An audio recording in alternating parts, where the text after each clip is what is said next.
What's up, everybody? Super excited to be here on the first episode of the Moss Mode Show, man. We got a great guest in the one and only Josh Allen. What's up, brother? How you doing? I'm doing good, Zach. Honored to be a part of it, my man. Yeah, man. Thank you for finally, hopping on with us, and we finally got this thing kicked off on the right way. So I'm not even gonna, waste your time and play around with anything. I'm gonna jump right into it, man.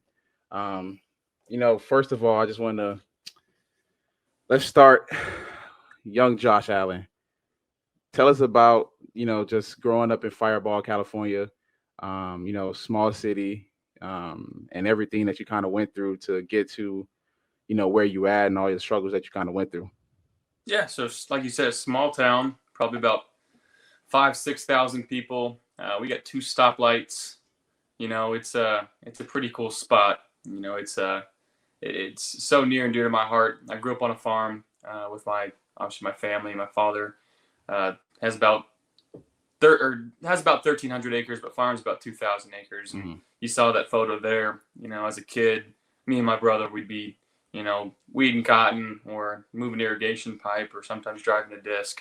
Um, but just to have the parents that I did, especially like they were our role models. My dad, just the work ethic and the pride that he had, not in just his hometown, but everything that he touched with, he was awesome. My mom's awesome. She was kind of our rock.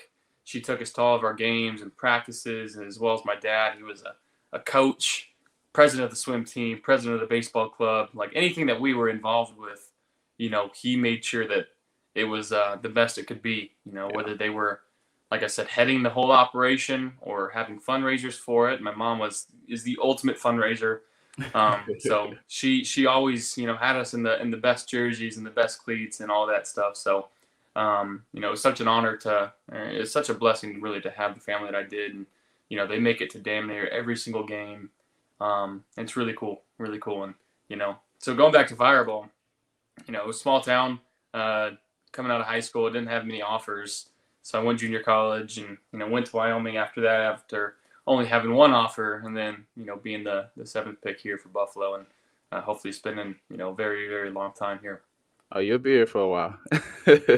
But yeah, I mean, just thinking about you having one offer. I mean, I see what you do every day. And it's kind of crazy to think that a guy like you only had one offer coming out of high school. I mean, you had the size, you had all the skill sets that, I think every coach in college would probably look for in a quarterback. And to think that you only had one offer, I mean, kind of just tell us about having only one offer in the mindset. I know you even sent out your own personal letters to coaches, and just kind of tell us about that and how that was on you mentally as a young guy trying to make it. Yeah, you try to find reasons why you didn't have offers, and my reason I came up with was because of where I was from. Hmm. Small town that didn't ever produce any Division 1 talent, but I think it's more than that. Because I was contacted Division 3, D2, D1 AA. It didn't matter. Nobody was biting. You look at the tape and you see kind of this long, tall, string bean looking kid. And, I didn't have much muscle mass on me, but I played sports year round. I didn't really Hmm. find myself in the weight room too often. I was too busy being on the field for baseball or on the court for basketball or on the field for football. I swam, growing up to about 14 years old. So like you said, just why it happened, I don't know, but I'm actually glad it happened the way it did. It made me hungrier. It made me fight for what I really wanted, and it did give me a clear, definitive picture of what I really wanted in life. And as far as pertaining to my job and what I wanted to do, this is what I Hmm. set out to do. And maybe if things were easier and I would have been given a scholarship, I would have been content with that. But um, they made me fight for it, and it made me stronger and hungrier. I feel that. I mean, I can kind of relate in a sense, just because I mean I came from Miami, which is totally different from where you came from. Um, I didn't grow up in the city, but I grew up in rough neighborhoods and everything like that, and um, just kind of wanted to get out. You know what I mean? And Yeah. down in Miami in South Florida, point blank, it's super tough to play football down there because that's all we got for the most part. Like that's what every young kid wants to do is play some type of sport. So you're pretty much battling against the whole state for an offer of scholarships and things like that. And I only had 7 or 8 when I came out. And I mean, I had some schools biting and stuff like that, but didn't really know where I wanted to be. So I ended up committing to Miami at first, and kind of felt like The that U? wasn't the U. Yeah, I was What? committed to the I didn't know U. that. Yeah, a lot of people probably don't know because I was committed there um, my sophomore year in high school, and I ended up decommitting around my beginning of my senior season. I kind of just opened it back up because I kind of realized that being at home, being in Miami with all the distractions that you can get and stuff like that, it probably wasn't going to be best for me. So I ended up decommitting from there, and then kind of like you only had one offer, and for me, I felt like out of those 7, I had to make one of these work. And Yeah. a guy being from Miami, everybody asking me, "How did you get from Miami to Utah?" I'm like, "Well, that's the one place I knew that one offer was going to work." And Yeah. I made it work to the best of my ability. So I can kind of relate to you on that part, just trying to like, making that one offer, working that one scholarship work. And it makes you so much hungrier because you feel, in a sense, kind of like left out and not looked at. So you're going to make sure you do everything in your power to make sure everyone looks at you. So yeah, no, I definitely get that, bro. Yeah. I get that. Tough, man. Grind Yeah. squad. Yeah. I mean, I wouldn't change it. I know you wouldn't change it. I Mm-mm. mean, we live in our dream. I mean, you think back at it. If you told me that I'll be in the league playing in the NFL, um, went to college, got a degree, and all that type of stuff, coming where I come from, I would have probably not really listened to you. And now you're on podcast. And now I'm doing Hell yeah. now I'm doing a podcast, doing uh my second life in a sense because it's something that I always wanted to do. I love watching like First Take and all those type of things Mm-hmm. and debating sports because I mean that's all we do every day. We talk about who's better, Kobe or Jordan or LeBron or Jordan and all that type of stuff all day, every day. Like I'm literally in the group chats with my friends and all we do is just argue about stuff all day. So I was like, man, I'm already kind of doing it. So let's actually kind of just do it, and let's do it big. And I mean, now we're here. I got you up here, and we're kicking this first one off the right way. Hell yeah. So, I mean, kind of switching lanes a little bit out of football. Kind of tell us about, the hobbies that a lot of people don't know about Josh Allen. So hobbies. I mean, I like I said, I grew up doing all sorts of different sports. I was gymnastics, karate, swimming. I gotta stop you right there. Yeah, I said Gymna- gymnastics. Hey, but Gymnastics. listen, the story is right. My mom was taking my sister to gymnastics, Mm, and me and my brother, we were probably 5, 6 years at the age or at that time, and we were just driving her nuts. mm, So my mom's like, if I'm gonna be here watching my daughter do gymnastics, you boys are gonna go out there and do flips and shit and go tie yourselves out under someone else's supervision so she can relax. So yeah, we spent a few months. It wasn't a long time, a few months doing gymnastics, and um, right after that is when we found like flag football and tackle football shortly thereafter. So that's when gymnastics stopped. It was I didn't know what it was, but again, it's just one of those I things was gonna that you say have under your you belt. too damn big to be doing gymnastics. You couldn't Yeah, have got too damn much straight. older and did that one. Yeah.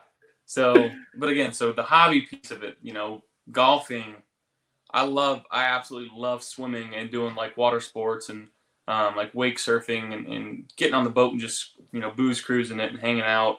Love going to the beach. I got a puppy, and you got to meet her. Hmm. You see her today, and just the training room. She's just so freaking full of energy, and she's the best. So I love hanging out with her, playing fetch. She will play fetch all day, and I love that. What else do I like to do? I like video games, Call of Duty. That's kind of one of my big things. I just got a PC, so I'm taking it kind of serious now. Zay Isaiah Hodgins keeps talking about he's better than me at Call of Duty, so I had to get a better PC than him and go after him. Haven't heard too many good things about him being good at Call of Duty. Now Madden, I'll give him. Now you know what I Yeah, mean, but Call of Duty's that, I'll talk. Madden, I've heard stories and I don't want to play it. Not at yeah, all. nah, he's good. I beat him once in Madden. He got me the last two times, but he's solid though. But I've seen you play golf, and that's something that I just started recently getting into, Oh, just because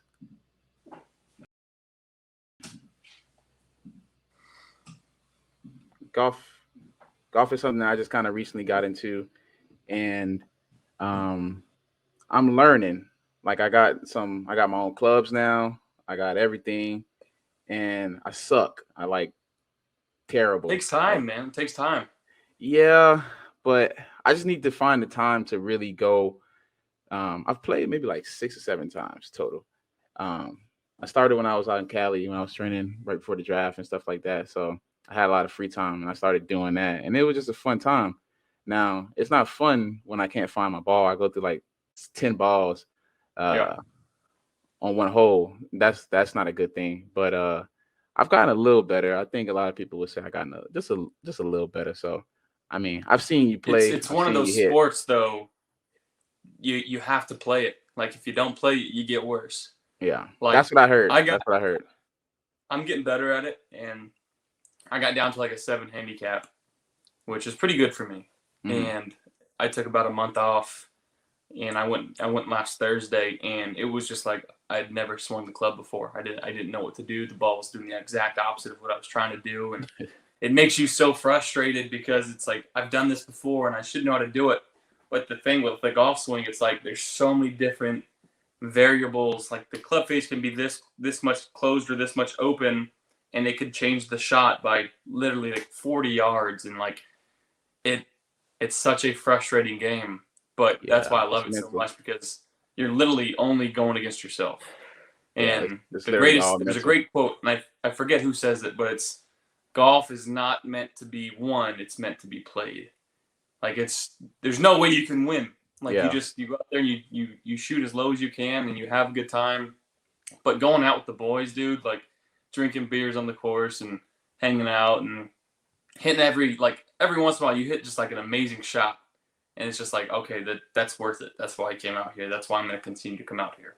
yeah. I like that quote. I kind of when you said it just now, it kind of reminded me of just like kind of like how life is in a sense Mm-hmm. because you're not gonna have you're not gonna have everything you want in life. Like you're not gonna win in golf. Like it's just not gonna happen every single time. And like you said, it's just about going out there and playing and having a good time. And that's kind of like life. Just going out there doing what you can do, going through your ups and your downs and everything like that, and just kind of like just trying to find a middle balance and all that type of stuff. So yeah, that's a really good Yeah. quote. And that's kind of just how that's the first thing that popped in my brain. Is like that's like life, and that's Yeah. like my biggest thing because I'm like my girlfriend, as you know, Jessica. She loves to tell me that I'm like super zen and stuff like that. So like the first thing that comes to my brain would be something about like life and balance and stuff like Mm-hmm. that. I mean, You it's are it's pretty zen. I'll agree with you on that. uh I mean It's a I good quality try. to have. Yeah, I mean I try. I'm just starting to dig into it a little more now. I think I started doing meditation here this in the last month. I'm working with this company, and this dude that's really really good, man. And it's just like allows you to learn so much more about yourself, and it just learning more about yourself and knowing what you can handle and all that type of stuff. It Yeah. allows you to go in the field and even be better, enhance everything, your tools and all that type of stuff as well. So it's a good little tool that I picked up. I heard a lot of dudes, like a lot of guys that I like grew up watching and stuff like that, like Ricky Williams. Even though he did a lot of extra curriculum stuff on the side, meditation was big for him as well. I remember watching a interview with him, and he was talking about some of those extracurricular stuff, and they go, anything else? And he goes, sweets. Like what? Sweets? And he's like, yeah, candies. Yeah, I don't know why. Like as a kid, I remember watching one of those interviews at the time, and like that's what sticks out to me when I think Ricky Williams. But sorry, I he he digress. Go ahead. he was so good. It's crazy how good he was, especially in college, Like people don't know. I watch like every game day. I think ever since like high school when I started playing running back. Because I started playing running back in my senior year in high school. Um, and ever since then, I always watch Ricky Williams highlights in college, and then Marshawn Lynch highlights when he was in Seattle. Yeah. And those are the only two people I watch every game day. So it's been maybe like 6 years now.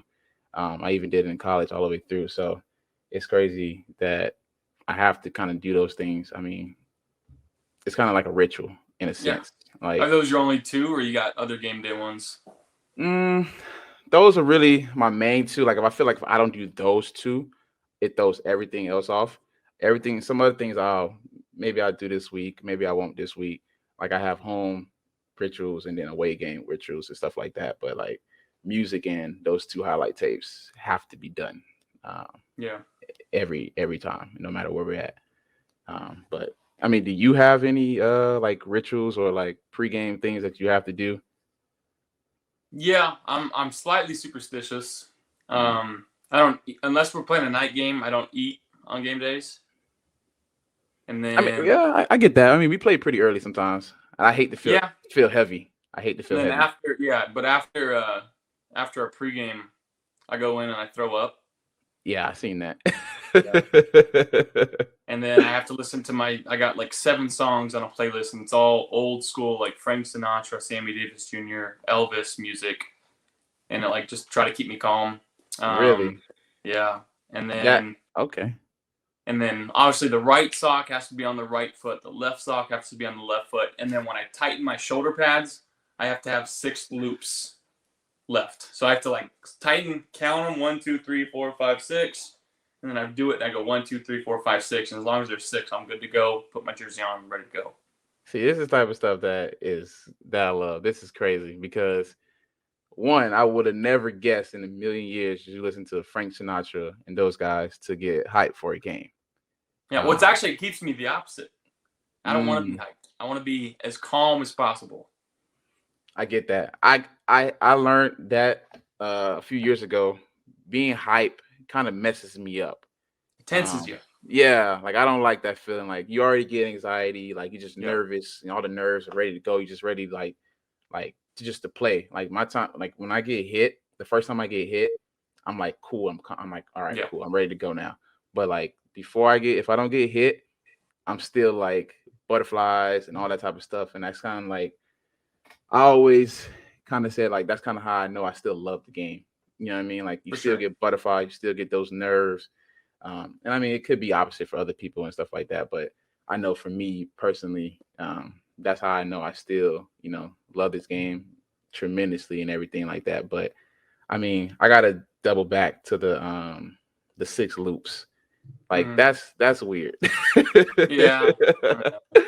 I mean, It's just right? like I like symmetry. Like I like being as symmetrical as possible. So Mm, again, I gotta have 6 on this side, 6 on this side. Um, with my volumes on my TVs or my radio in the car, it's got to be an even number at all times. Like if I turn my car off and I accidentally like hit the volume button while I'm looking away, I'll yeah. have to turn the car back on, make it even, and then turn it back off. I'm gonna just say right now, first episode that you are going to have the number one superstitious pregame Yeah. rituals um, out of any sport that I'm probably going to cover here because I'm gonna be doing other sports and everything like that. But Yeah. right now, I'm gonna just have to write this down and just understand that you are going to have the number one, and unless somebody is literally bathing in some type of liquid, there's not gonna Yep. beat it. I'm just gonna say that right now. But I'm a weirdo. It's all right, Zach. We're no, all it's weird. hey, being weird. I mean, it helps. Obviously, I need to Yeah. be a little bit more weird. I need to do some more stuff. But I like the left foot, the right foot sock thing because that is a little annoying. That could be annoying. Yeah. Um, I mean, tell us, just about, we've always heard about you, how highly you talk about the city of Buffalo, and the love you have for it and everything like that. And obviously, the love for you is tremendous. I remember what game? the last preseason game at home. Obviously, all the fans were geeked up and hyped because it was the first game they had to be in attendance in the whole Mm-hmm. year, especially after the season that we had last year and missing out on that kind of stuff. And I remember we all ran out, and everyone's like, the crowd's going crazy. And then you come out last, and then it sounded like another team just came out. Like, I was like, what? Like, it got louder. I'm like, okay, this is Yeah. loud already. And this is obviously my first time experiencing the fans and everything like that because obviously, I mean, we had two playoff games, but it was only like 6,000 fans there. Yeah, not the Um, same. yeah, not the same from what I've heard. And then preseason game, I'm like, okay, this is something different. And then Just you wait. come out, and I'm like, oh, no, this is what they meant. Yeah. So Game Sunday, game one will be nuts. They're yeah, gonna like again like they love football so much, and like that's why I love it here. Like mhm. I'm not like a big city guy. I like being kind of at the house and hanging out, but the people here are so good, and they love the Bills so much, and I Yeah, love football so much. So like to have that in common with your fan base, obviously it's great, but they're nuts. They're energetic. They're freaking jumping off RVs on tables that are on fire, and I've heard stories. You've seen videos, but when you hear stories from like actual like my family members and my girlfriend when they go to the tailgates and they're like, you'll never guess what happened in this tailgate.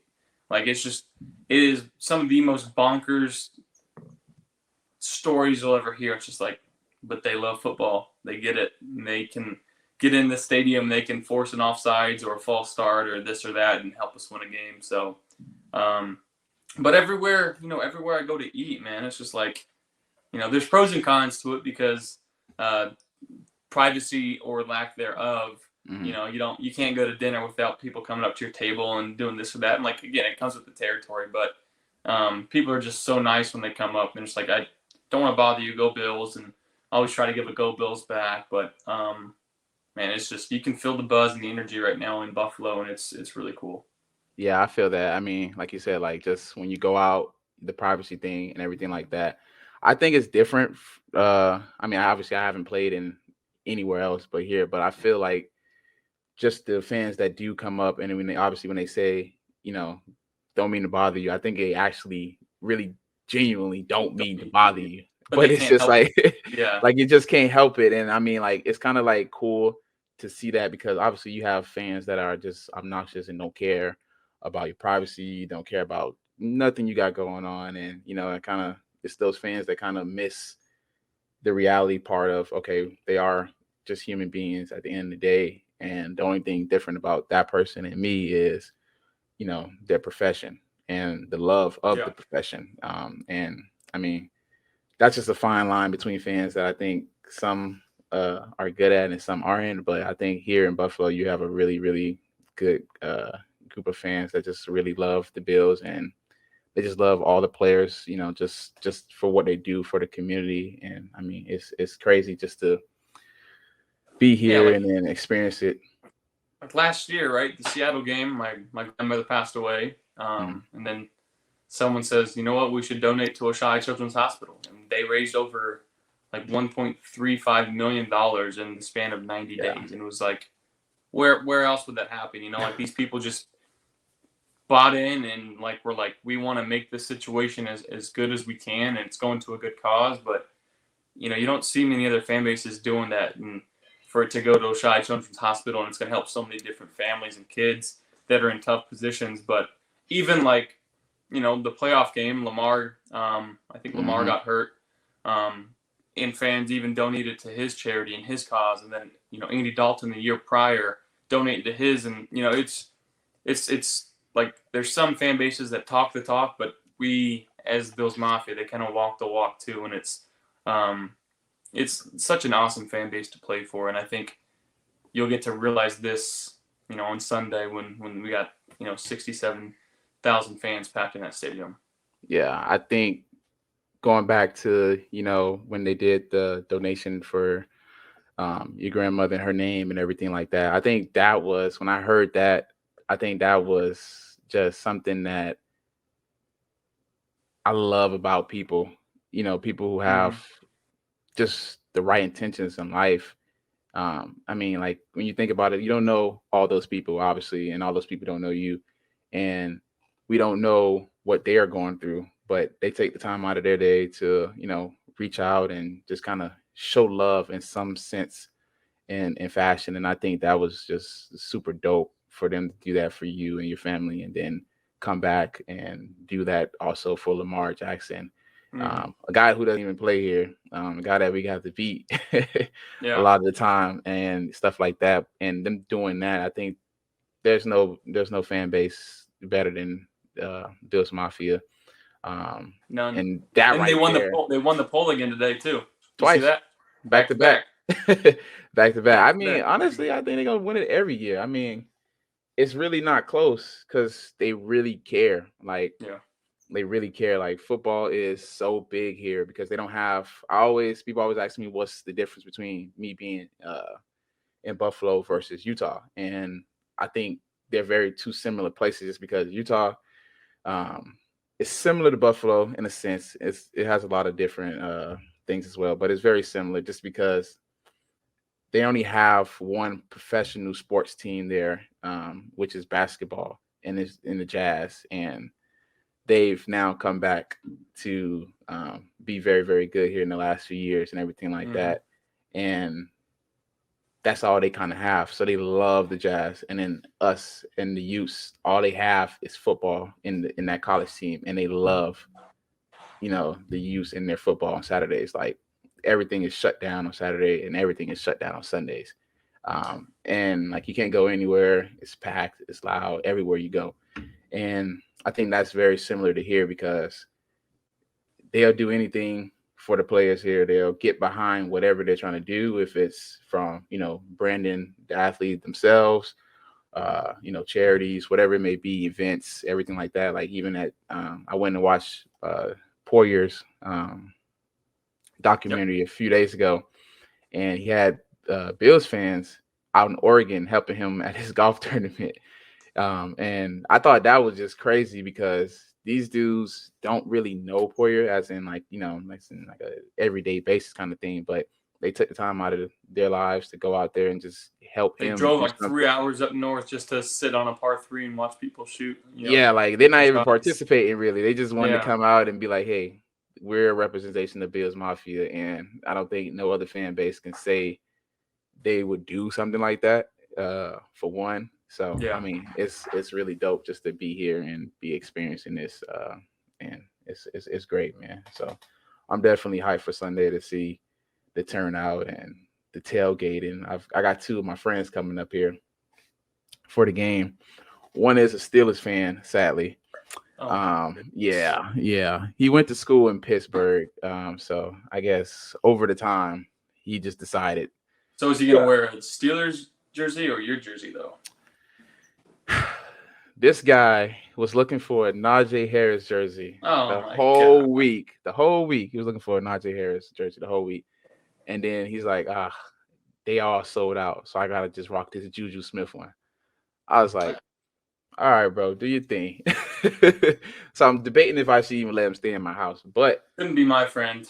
uh, I mean, I've known the guy for too long. I ain't gonna throw him out of a jersey. I should, but I'm gonna give him hell though after around like 6 o'clock that day.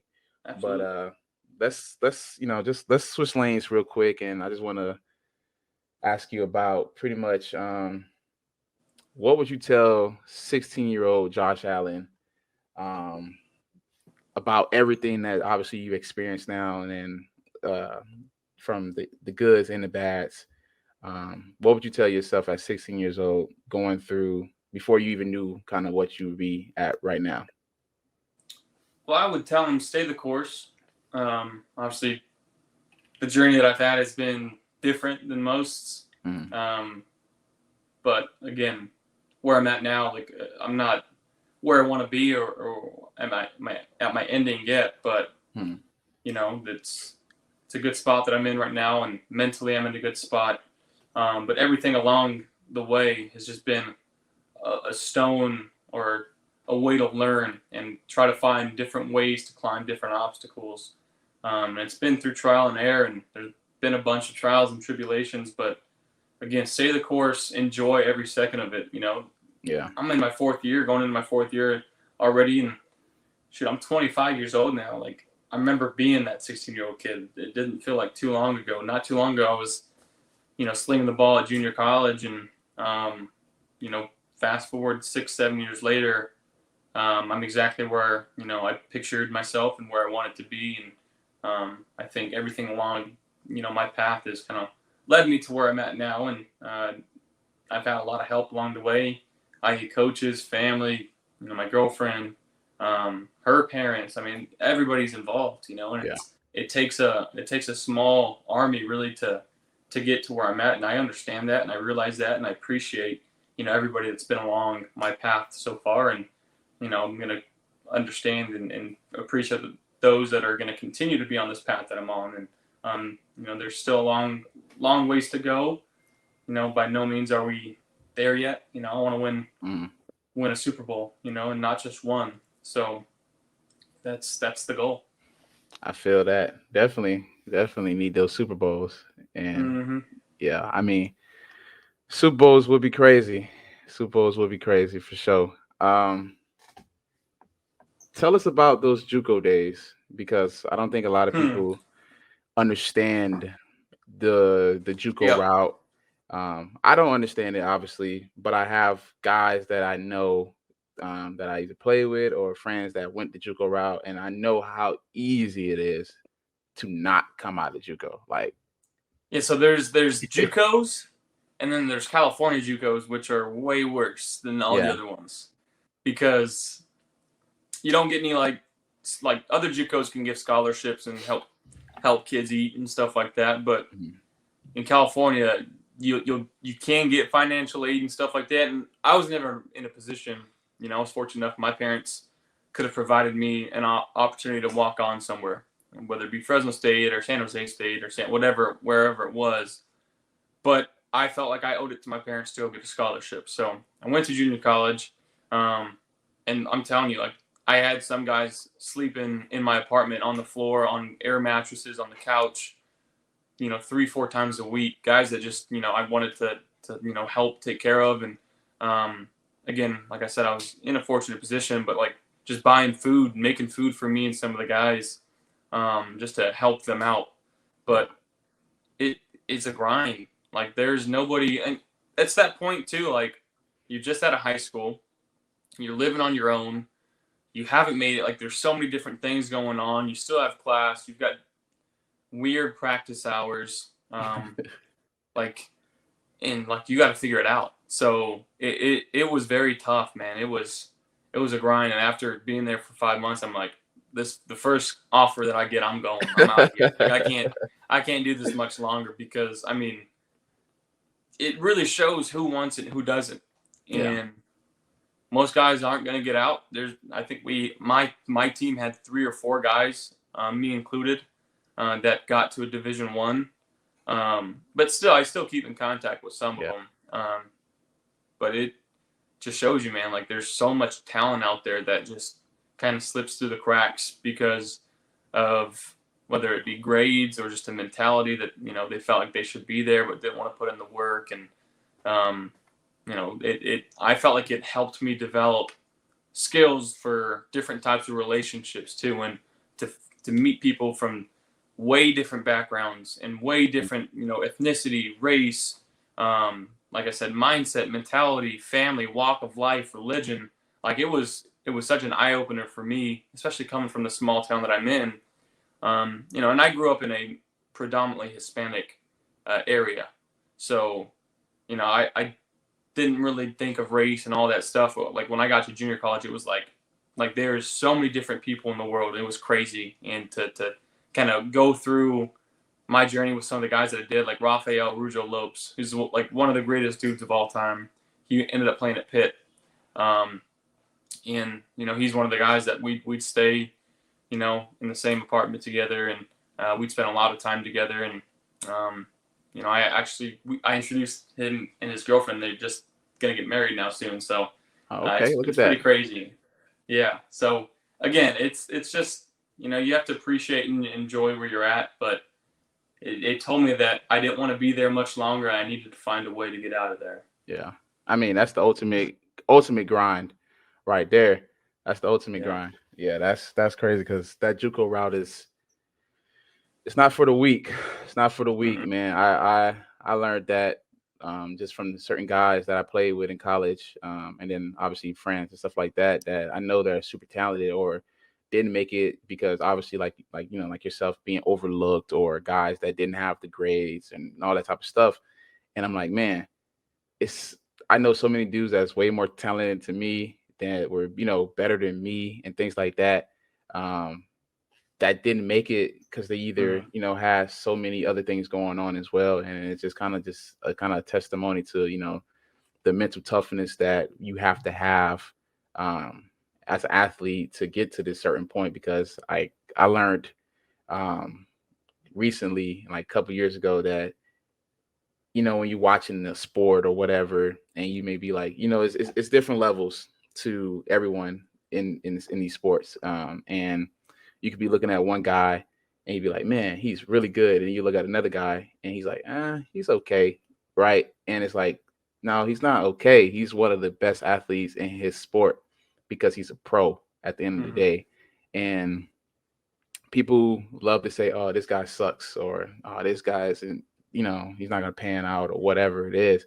But they don't understand how tough it is to be in a professional sport for one, and then what type of just mindset you have to have every day to kind of wake up and do the same thing. And So they also don't see the other piece of it, like a guy that's okay on the field, not a superstar, but everything that he brings, like the knowledge to his teammates and how mm, he helps the younger guys and this and that. Like prime all example those for things are me, like valuable.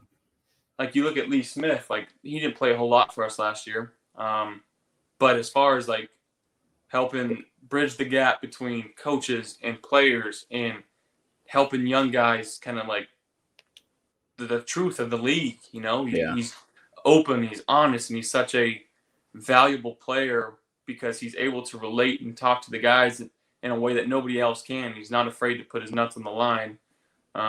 But he's one of those guys too. Like people don't like they don't see his name on the stat sheet, but hmm goes in there and he blocks his ass off during run plays. He'll catch a touchdown or a pass here or there every once in a while and just does his job. But off the field, like guys gravitate toward him and they talk to him and they like he helps them through his walks of life and it's just such a cool thing our no, like locker rooms are, especially ours, right? yeah, Like you've got all these different people from different faiths, backgrounds, etc., and you put them up in one spot. And it's so crazy to see some of the relationships that are built yeah, with guys like yeah. some like that would never ever in a million years. Maybe they're completely opposite people in the real world, but because they play football and they're able to talk and they've got something in common, they become like great friends, and it's really cool. Yeah, no, I love Lee. Lee helped me a lot. Just in the one season I got to play with him, everything like that. Just, I mean, obviously being a rookie and then being in the COVID year, everything was different for Mm-hmm. myself and everything like that. And he was such a big help from just understanding on investing in your body. Just investing in your body, and obviously in the position that I play, like I get hit every, and he did too. Just being a tight end, like you get hit every play, like either you're blocking or you're running or you're catching, you're doing something, but you're getting hit. Just investing in your body, how to deal with coaches on this level and things like that. Like Lee was a big Mm-hmm. help for a guy like myself when you don't know kind of who to lean on, or and you being a rookie, you really don't want to kind of be like, I don't want to be that guy with this problem or that problem. And he can kind of just see those things low key and just reach out to you and stuff like that. So yeah, I know what you mean. It's crazy though, like because I played at Utah and we had black guys, white guys, and Polynesians. And I have never Mm-hmm. seen a Polynesian in my life coming from Miami. So I didn't know. I'm like, man, who are these big, who's these big Big as ass shit. dudes? Yeah. I'm like, right. I had a guy, his name is Lecky Fotu, and he plays for the Cardinals right now. We went to Utah at the same time. And he was, I mean, obviously when we came in, we were freshmen, and this dude was 6'6", like 300 pounds. And I was like, I've never seen someone 6'6", 300 pounds that could run, move. Like he played basketball, he played rugby. Like the dude was athletic.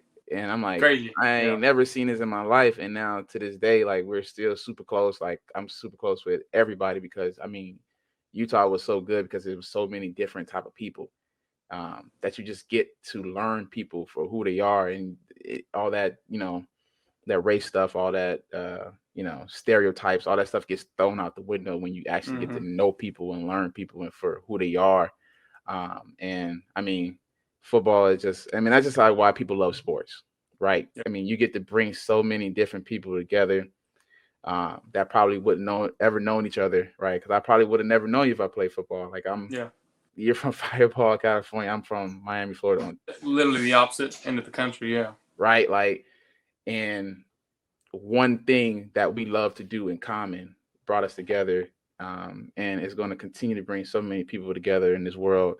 And it's just a dope thing to know that through some things in life that we can all come to a common ground and relate to being just humans and just loving each other and stuff like that. But yeah, that's dope. But got one more question for you before we wrap it up here, Josh. Um, and obviously, it's the question everybody wants to know. Um, and that's just what was your first thoughts on obviously getting the extension for the massive, massive contract that you definitely deserve? Because obviously, like you said, you know, it's not they haven't paid you for what you've done. It's they're gonna pay you for what you're about to do. And Yeah. I love that just because obviously a lot of people just get complacent after they get the money and all that type of stuff. But um, but yeah, what was your thoughts, your emotions? Obviously, I'm pretty sure it probably didn't even set in and hit you the day of. But what was your thoughts and all the emotions and all the the love? I'm pretty sure that you got from Bills Mafia and all your family and your close ones and everything like that. Yeah. I mean, I don't know if it's set in yet still, and Mm, to fully grasp, that it's tough to do. Um, but obviously those like few nights leading up to it, like we've been talking for months at that time. It's just like, all mm, right, I'm getting tired of this. Like I'm hearing one thing from one person and another thing from the other person. And it's just like yeah. we got to get this done, And once we got it done, it was like a weight had been lifted off my shoulders, and to be here for another 8 years, and like again, contracts are tricky, and like there's so many different variables and ways you can look at it. But I'm so happy to be a Buffalo Bill, and I'm thankful to be a part of this organization. And at the end of the day, I want to win. And I wanted it to be kind of team friendly in a way that we can help spread around the money and sign Mm, key players and keep guys here, and um, try to continue to keep building on what we got going on here. And um, the love I got from my family and friends was awesome. Everybody was super pumped for me, and like I said though, it doesn't really change much. It doesn't change my expectations. It doesn't change the pressure that I feel. mhm, It doesn't change how I play the game. Like I love this game. I have so much fun playing it. I love my teammates. Like I'm gonna still go out there and make some stupid, crazy plays, and sometimes they're gonna be good. Sometimes they're gonna be not so good. But I understand that, and I'm gonna try to limit the not so good. But the way that I play the game is just like I I want to win. I want to win every play, and I understand as I get older, like I can't continue to play like that, and I got to find ways to get the ball and check down to the running backs and get the ball out of my hand quicker. But it's the same game I've played since I was a kid, and it feels the exact same when I'm on the field. The joy that I get from throwing a touchdown or taking a knee at the end of the game to win a game, like there's nothing better in my opinion. Like it is the greatest game ever invented, and I'm so fortunate to play it, especially for an organization like this, with a fan base like this, with a team like this. So I'm gonna enjoy every second of it. Ladies and gentlemen, a true competitor. That's literally all I got from that. A true competitor, man. I love that. And you see it. I mean, just being out there with a guy like you and playing with you, and you definitely bring the best out of everyone. I think just everyone knows how you are, right? Like just you don't care about the glitz and the glamours and the wars. Like you want to come out here, you want to win this game, right? And ultimately, get to that big game and also win that. And that's all you care about. It's nothing about, all the other stuff that, some guys do care about and stuff like that. And I think that just makes everyone want to play with you so much more. And just kind of just want to throw their bodies out there for you. And I think that's what a true leader is. So it's definitely a pleasure playing with you, and definitely look forward to continuously doing this in this season with you. So appreciate you hopping on with me, man. Appreciate Let's you ride, hopping on. Zemo. Yes, sir. Let's get it. All right, everybody. Want to say thank you to Josh Allen just for hopping on with us on the first ever episode of the Moss Mode Show, man. Catch him doing his things on Sundays, every Sunday for the next couple weeks. Let's go. Thanks for having me on, Zemo. Love you. Love you too, brother. Appreciate you.